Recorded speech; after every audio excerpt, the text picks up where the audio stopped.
Okay, today we've got section 3.4 of the textbook.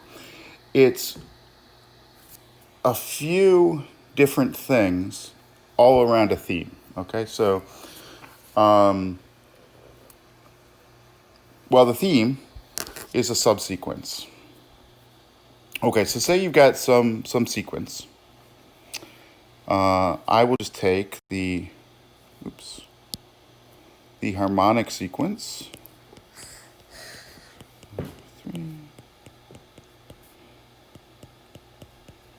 Etc. And then a subsequence is you take some of the terms. We could take, say, the even ones, okay, with a couple rules. So in a subsequence, this is the informal rules. One, you have to take infinitely many things.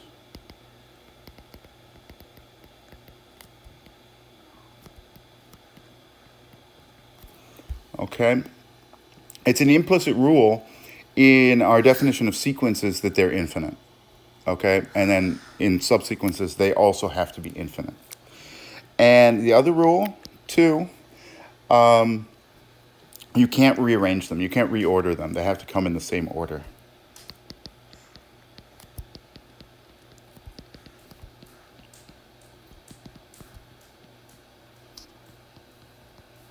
Okay, but other than that, there are no other rules.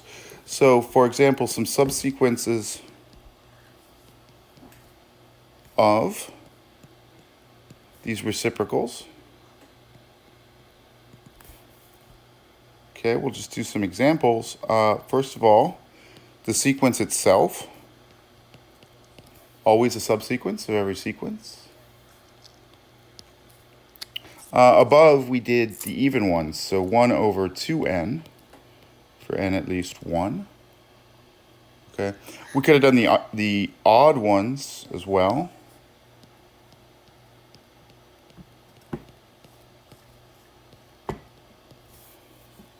Okay. We could have done the primes, 1 over the primes. Can't write that in a nice formula very well, but maybe I can write out a few terms and we'll... That looks like the reciprocals of the primes. Okay? So these are subsequences. We good? Any questions? Now, how do you talk about these formally? Question.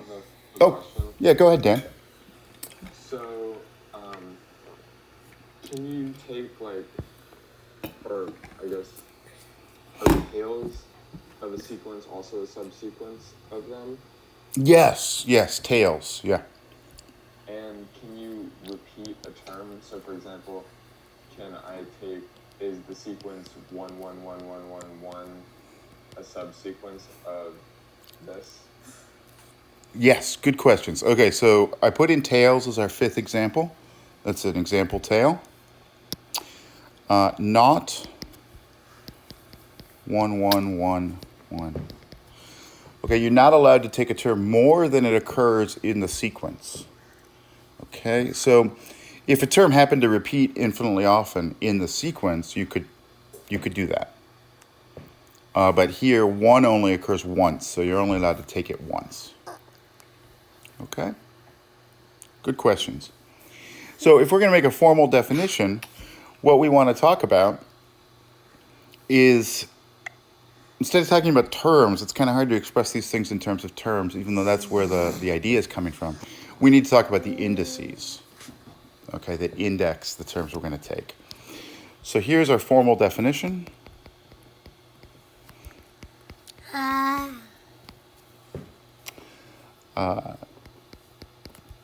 Let's have a sequence xn.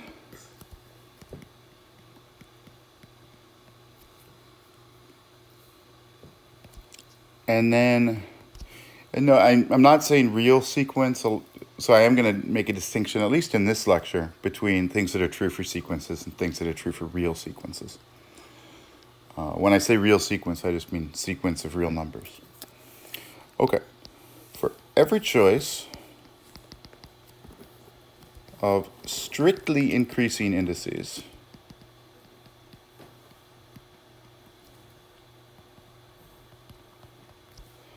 one, so how would we write these? The first one has to be at least 1, and then they have to increase after that. The sequence. Now, how would we express the sequence? The sequence is x, but these are the indices. Okay?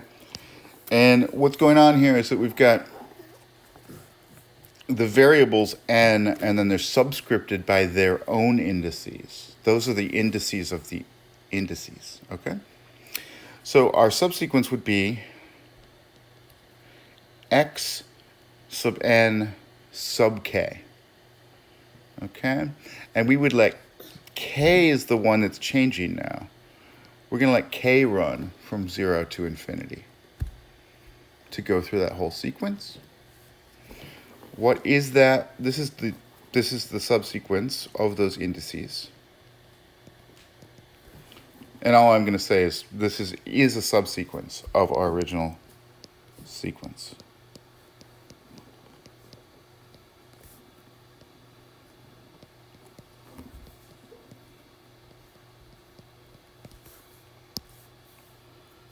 Okay. So that's the term we're defining. Notice before we've talked about increasing, and really when we say increasing before, we meant non-decreasing. And here we really do mean it has to be strictly increasing. Okay, so you're not allowed to repeat a term. You want to come back? Okay. Okay. So the way we're going to work with them in proofs is we have to define these indices.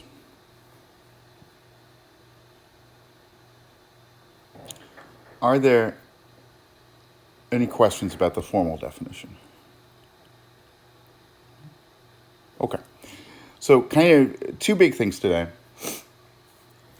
One is the next result.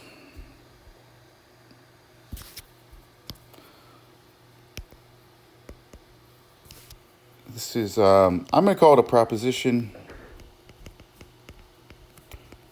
but your book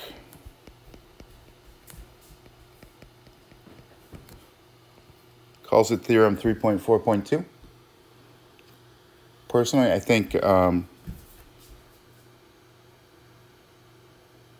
it's not big enough to be called a theorem, so I'm just going to call it a proposition. And what it says is if you have a sequence and it converges to a limit, converges to x, let's say,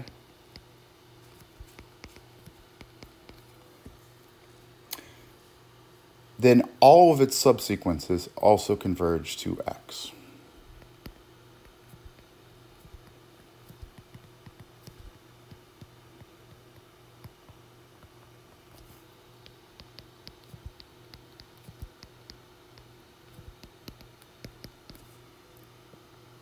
Okay. Now, I hope this makes intuitive sense. The fact that xn is converging to x means that it's getting close to x. If you take a subsequence, all a subsequence does is it allows you to skip terms. So the subsequence is just going to converge to x faster. Okay. Now, how are we going to write a formal proof? So the intuitively it's not interesting, but then when we write the proof, the interesting thing is how are we going to handle, talking about the subsequences, talking about the differences in the indices. Okay. So we want to prove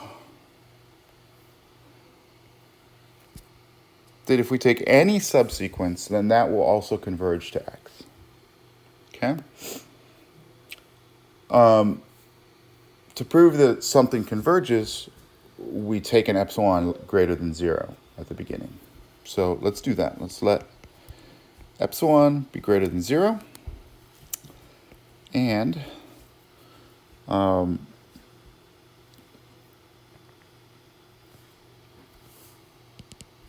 me say, be given, and consider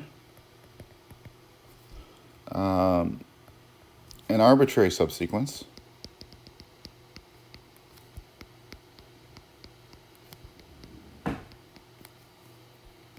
x sub n sub k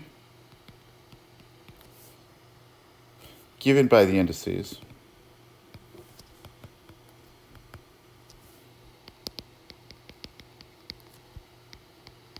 just standard rule on the indices of a subsequence. 1 less than or equal to n1 less than n2 less than ...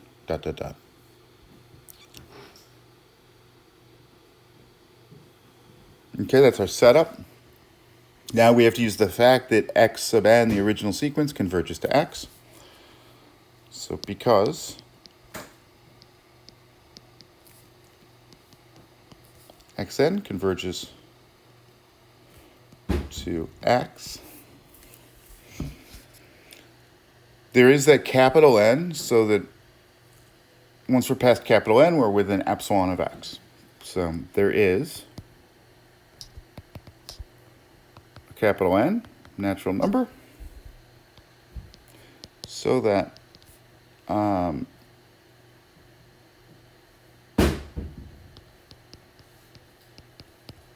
the absolute value of xn minus x is less than epsilon for, or I'll say whenever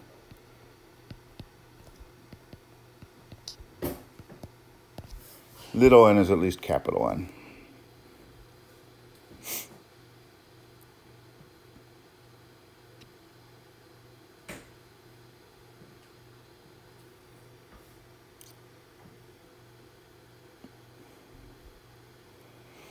Okay. And now we just have to write down. What did we say earlier? We said subsequences can only skip terms. What that means is, if you're looking at the kth term of your subsequence, that's at least the kth term of your original sequence. Okay, that term couldn't have come any earlier than k in the original sequence. So that means, well, the way to write that is that n sub k is at least k for all k.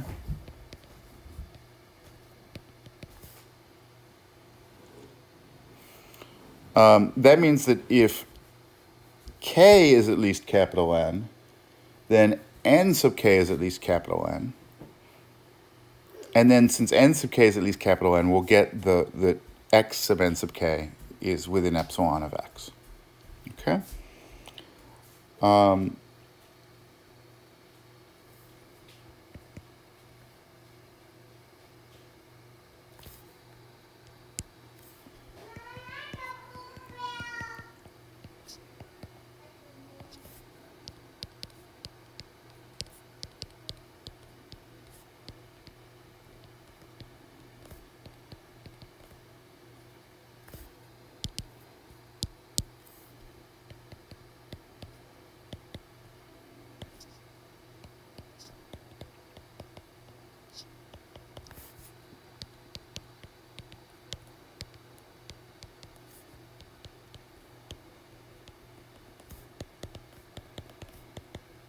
Okay.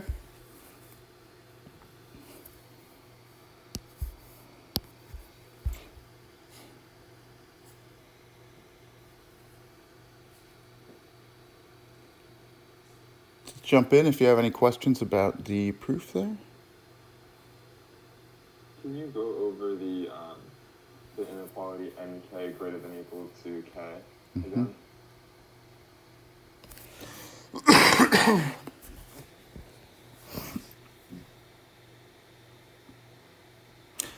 So if you look at n1 up here, that's at least 1. Okay? And the natural numbers. n2 is greater than n1 So it better be at least 2. N3 is greater than N2, so it has to be, oops, it has to be at least 3. Okay. So, I think you could make a, oh, sorry. no, go ahead. I think you could make just a quick inductive proof of it, really. Of this fact? Yeah. If you insist, I think it doesn't need proof. Okay. Okay, so then since we have this is greater, the NKs are also going to be greater than N, so the relation holds. Yeah.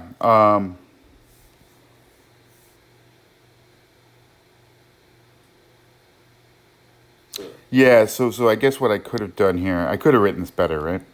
Is what you're saying. And you're suggesting a better way to write this. Yeah, like after the, because... if K is at least N, then NK is at least N. So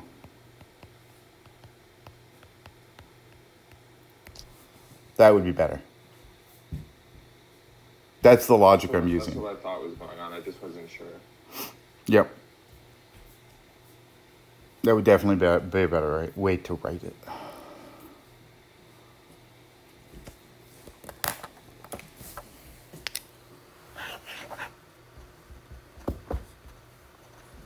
Any other questions?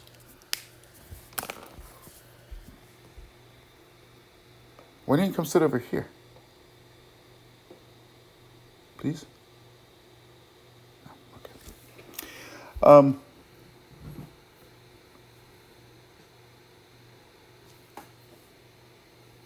Every time we do one of these limits, I just want to point out. So here's just us using the fact that x is the limit of xn. The order of the quantifiers is incredibly important, okay? You're given an epsilon,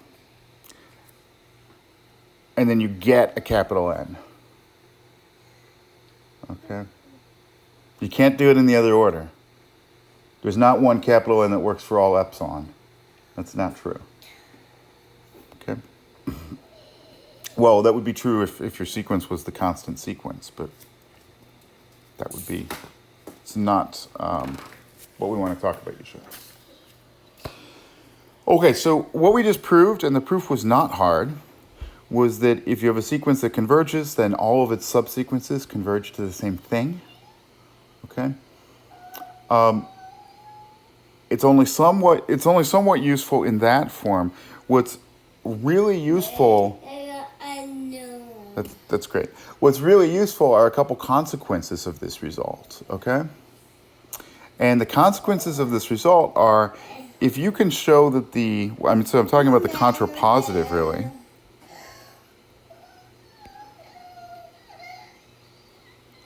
If you can show that it has a subsequence that doesn't converge to x, then the sequence can't converge to x.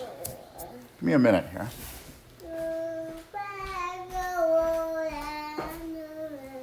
Okay, come over here. There you go. Okay. Show them your clock. Show your clock. Okay, so consequences.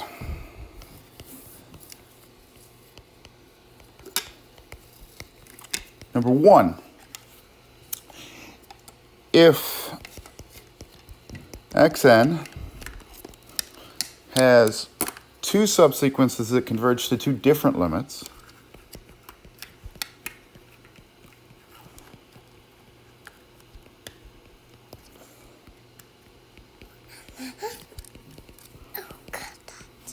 good job.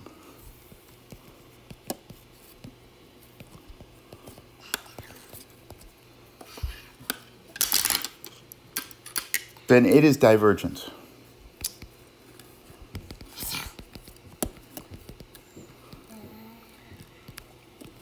Okay.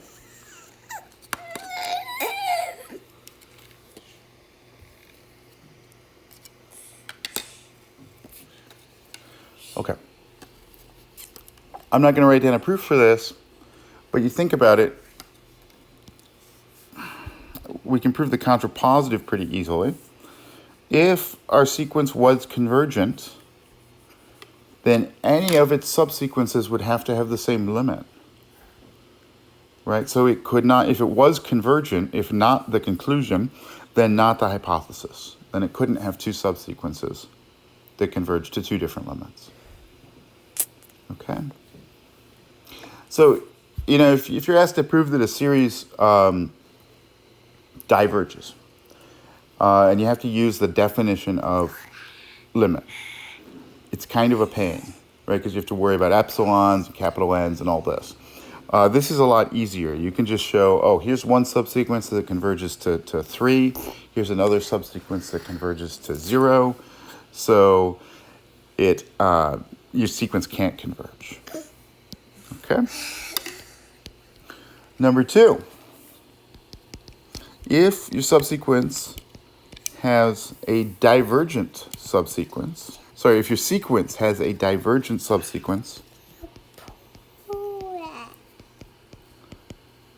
then it is divergent.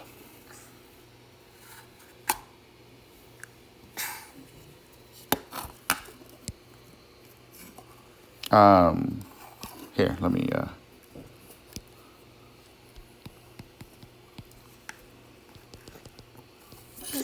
there we go.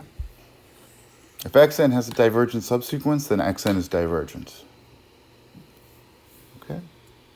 Again, that's a consequence of what we just proved by the contrapositive.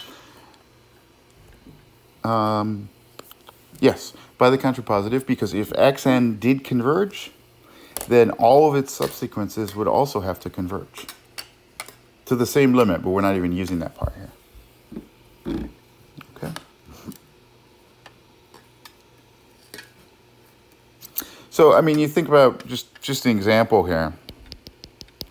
Let's take 1, 0, 2, 0, 3, 0, 4, 0, etc. Okay.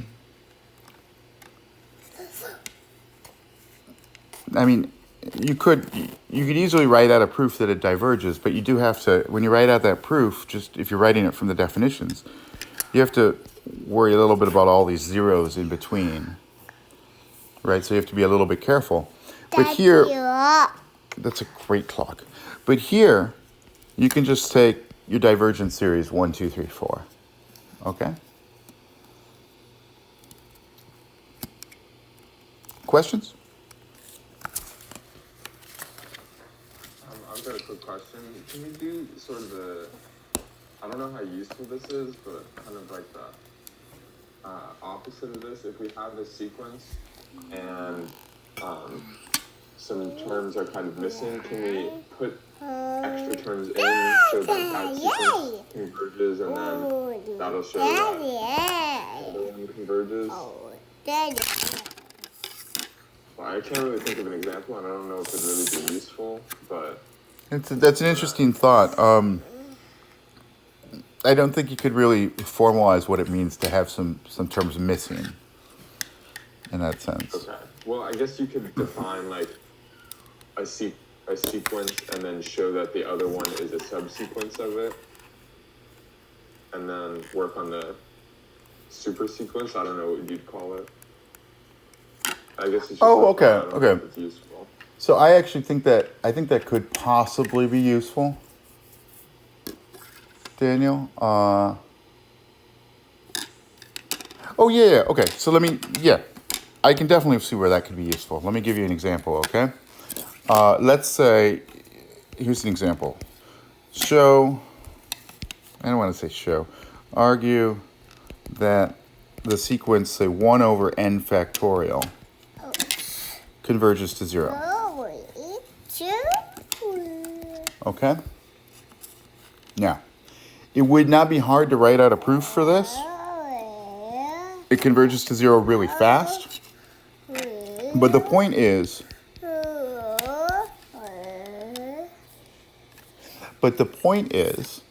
we know that this is a subsequence of something that we already know converges to 0. So it has to converge to 0. So proof this is a subsequence of 1 over n, which we already know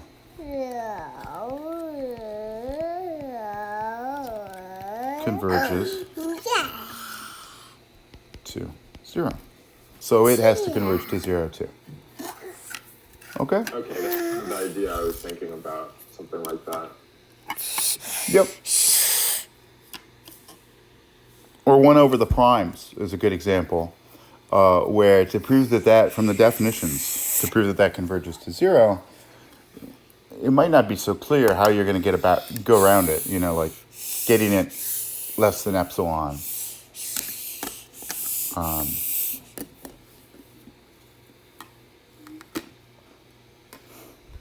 Okay. Any other questions about this? Give me 1 second. I will be right back.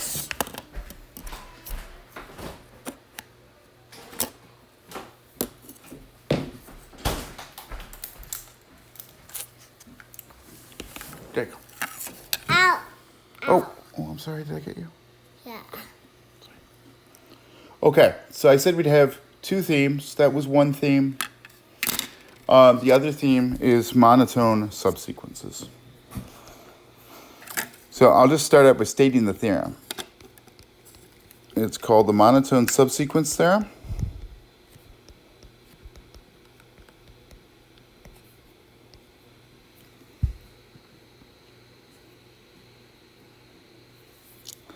And it says that every real sequence has a monotone subsequence. Okay. Now I want to add a few. So that's it. That's the statement of the theorem. Now I want to add a few explanations here. Here, you can be the star. Monotone means increasing or decreasing. Okay? But really, we misuse those terms. Increasing really means non-decreasing, and decreasing really means non-increasing. Okay? The other thing is that this thing would be trivial except for an unwritten word that goes right there, which is infinite. Right? If we allowed finite subsequences, then this would be trivial. You'd just say, oh yeah, well here's the empty subsequence, and that's non-increasing because it's empty. Okay? So it has to be infinite, and then this would be trivially false except for the other implicit word here, which is also infinite. Okay? So you have an infinite string of real numbers, any real numbers. There will be an infinite subsequence, which is either not going up or not going down. Okay? We okay in the statement? Okay. It makes sense. Good. Okay, now for the proof, I want to tell you the moral proof and then the formal proof, okay? So the picture. Okay, thank you. Let's plot the sequence. These are the indices. Here are the real numbers. 1, 2, 3, 4. Oops, I should have had, well, here, we can just do it this way. There we go. And let's go ahead and plot the sequence. I mean, obviously, I'm plotting an example sequence here. Okay. What we're going to focus on in our proof are the entries that are larger than everything that comes after them. Okay. So, for example, in this one, we might, we don't know from this finite picture, but this might be larger than everything that comes after it. Okay. And I mean weakly larger. Okay. This one isn't larger than everything that comes after it. This one isn't. This one isn't. But this one might be. Right? That would mean that everything in the rest of the sequence is down here. Okay? I'm not, from my picture, it's not clear if these really are, but let's say they are. Okay? We're going to focus on those. There might not be any. Right? If our sequence just goes up, if our sequence is 1, 2, 3, 4, etc., then no term of that sequence will be larger than everything that comes after it. Okay? That's okay. There's going to be actually two cases to our proof. One case is if we have infinitely many of these, and the other case is if we have finitely many. Okay? So that's what we're going to try and capture. We're going to call these peaks, by the way.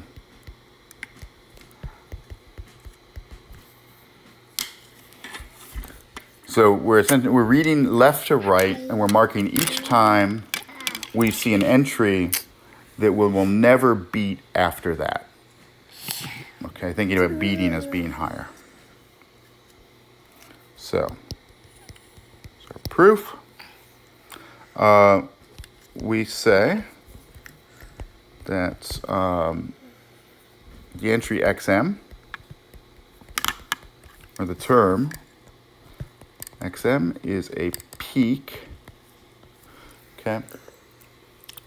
We define this term in the proof because we're not really going to use this term outside of this proof. We're just going to use it for this one argument, and we never need peaks again in this course.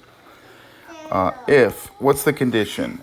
Xm has to be greater than or equal to xn for all n greater than m. Okay, so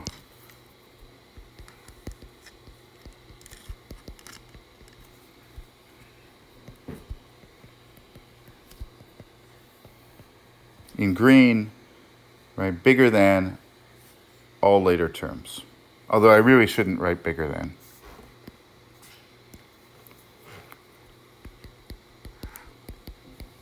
Right, instead of bigger than, it's technically not less than. It's not less than any later term.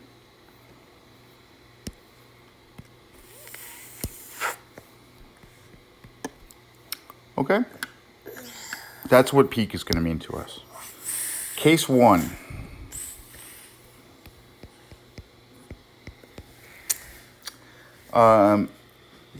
Let's say we have infinite many peaks. You're giving a good shot at your clock. Show your clock again. Oh, or drop it. Sorry, if we have infinitely many peaks,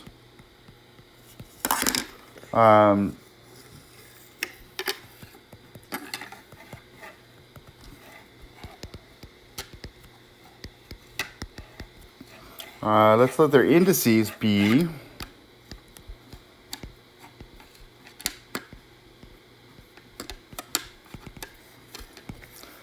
M1, M2, M3, okay, going left to right.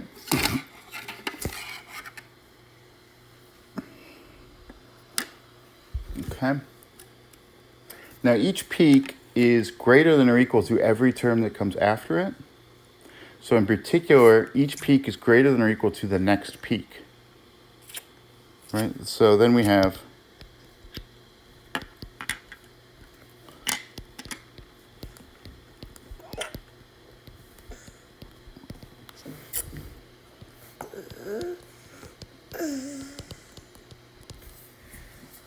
Okay, we have a non-increasing subsequence of peaks.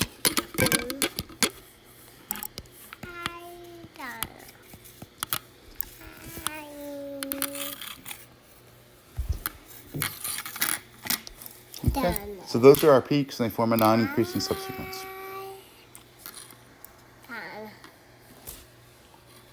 Okay? Questions about that case?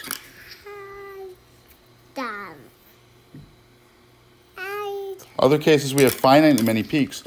The key, if you've got a finite number of things, a finite number of things in your infinite sequence, the key is that at some point you're done. You never see them again. Okay? So case 2, we have only finite many peaks.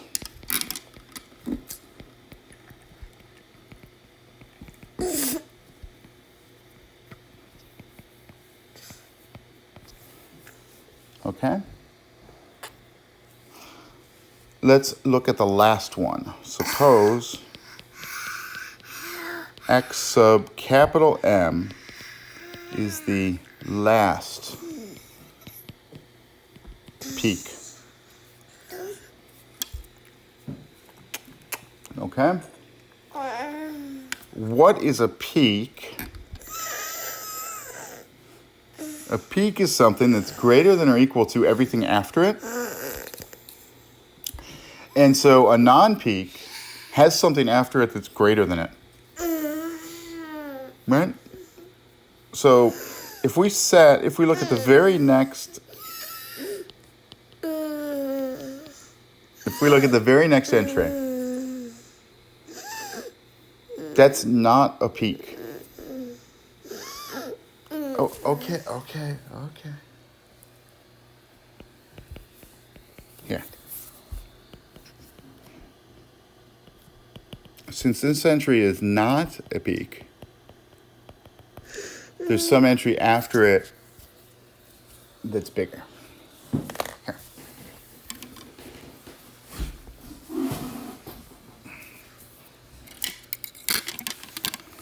Okay. Since it's not a peak, there is some M2 that's bigger, so that x sub M2 is greater than x sub M1. Okay. But then x sub M2 is also not a peak because it comes after the last peak. So there's some entry after it that's bigger than it.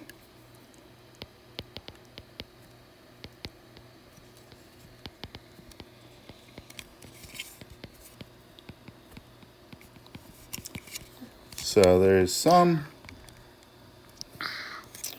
M3 so that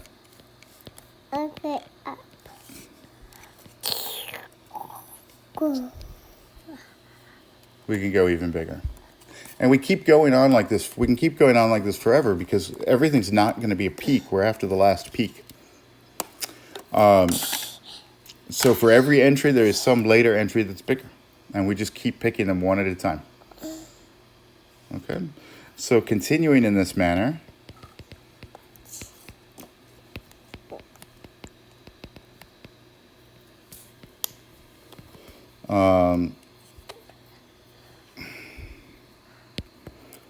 we find a subsequence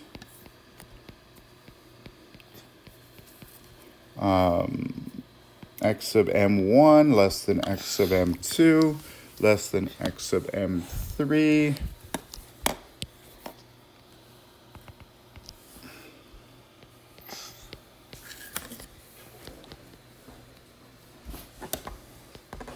and that's an increasing subsequence. That's also good.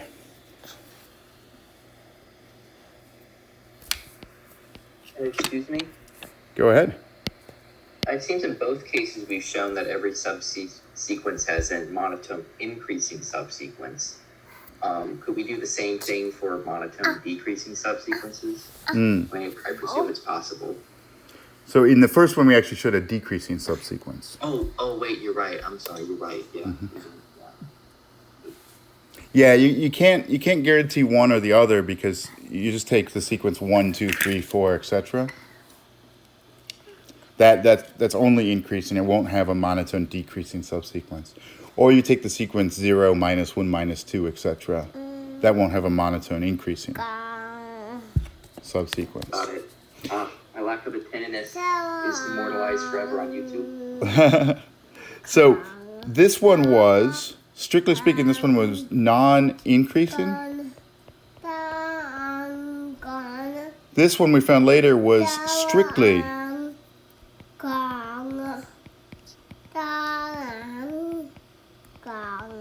increasing. It's a little bit stronger than what we claimed, I guess. We're either finding non-increasing or strictly increasing.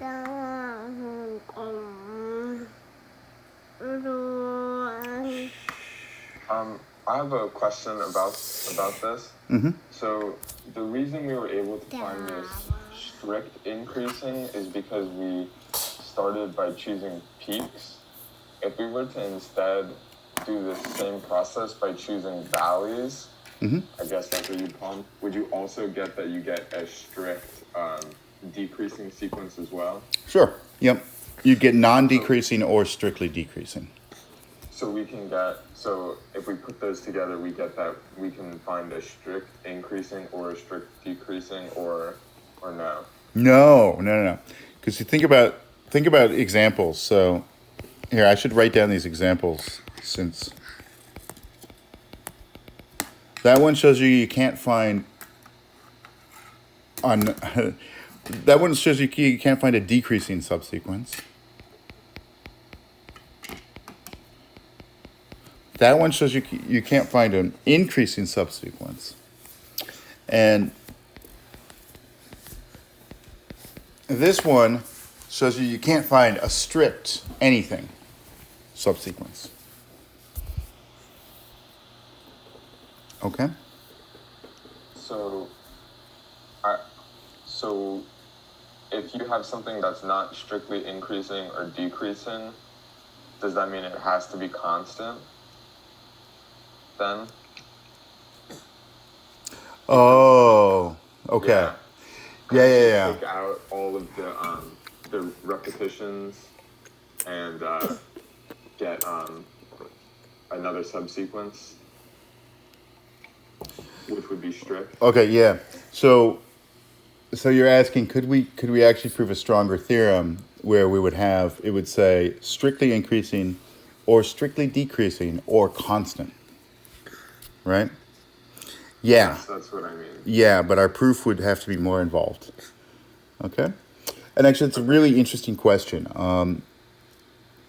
I don't know how much more involved the proof of that would be. It's true, but I know the proof is more involved. I just don't know quite how more involved. I suspect it's highly more involved. Okay.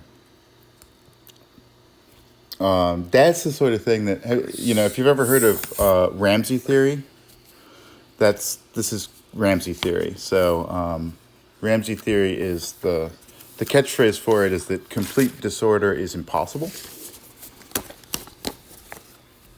So it studies structures that have to arise no matter what situation you're in. And that would be a Ramsey theory result. And I know it's true. In fact, I've used it in my own research. But strictly speaking, I don't know the easiest way to prove it. Okay? I know it's more complicated to prove than this one. Okay, so 2 themes for today. The first one was just subsequences and that they have to converge to the same thing.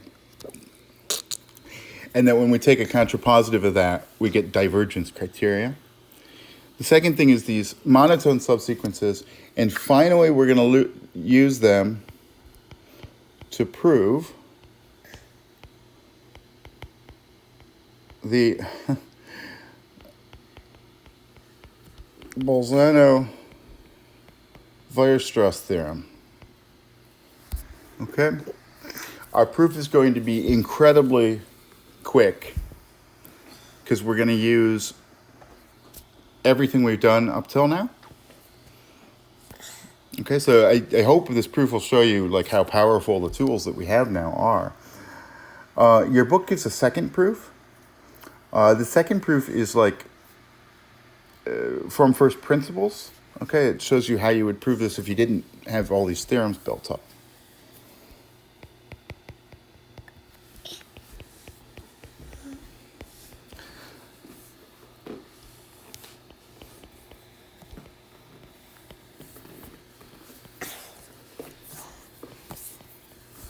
Okay, our setting is that we have a bounded real sequence. So I just mean a bounded sequence of real numbers. And the conclusion is that it has some convergent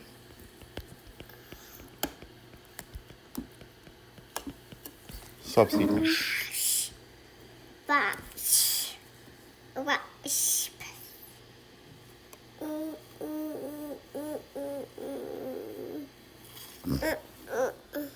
Okay? So that's the Bolzano-Weierstrass theorem.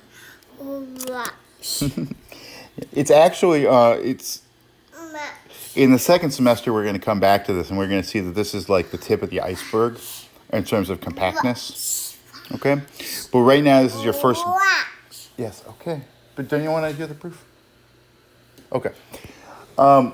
This is like the tip of the iceberg when it comes to compactness, which is a topic for next semester.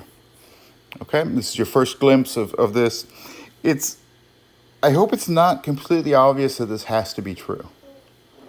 Okay? In particular, this is saying like if you took a bunch of random numbers between 0 and 1, somewhere in there, there's a sequence, there's a subsequence that converges to something.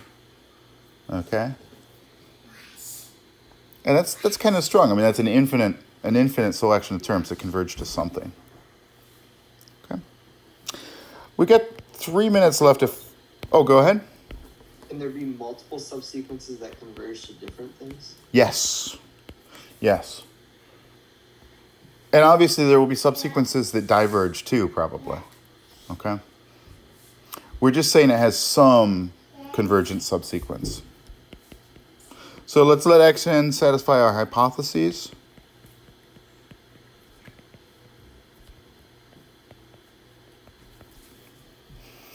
Okay, let's use the monotone subsequence theorem that we just proved, right?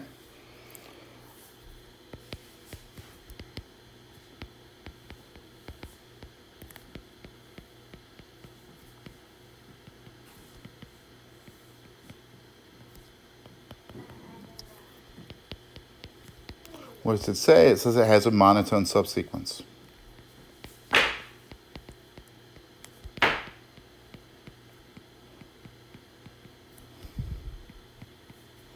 Let's give it a name. X sub nk.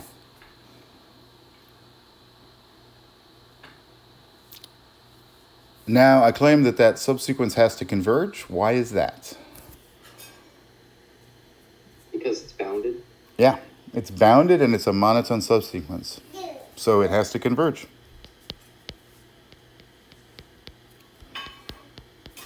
So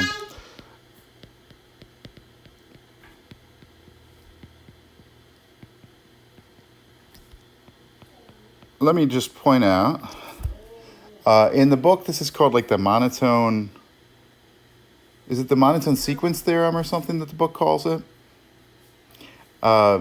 Anyway, in talking to the professor who's teaching the other section of the course, he said that drives him crazy because he can't, he would be so embarrassed if a UF student went to grad school and said, oh, by the monotone sequence theorem or something.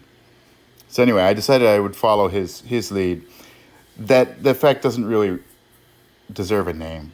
Okay, so I'm just going to use because bounded monotone subsequences converge. Oops, sequences really.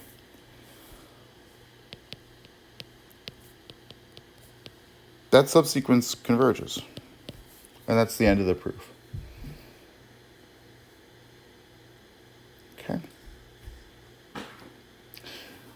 So you might wonder, given how simple the proof was, why does this thing deserve a name?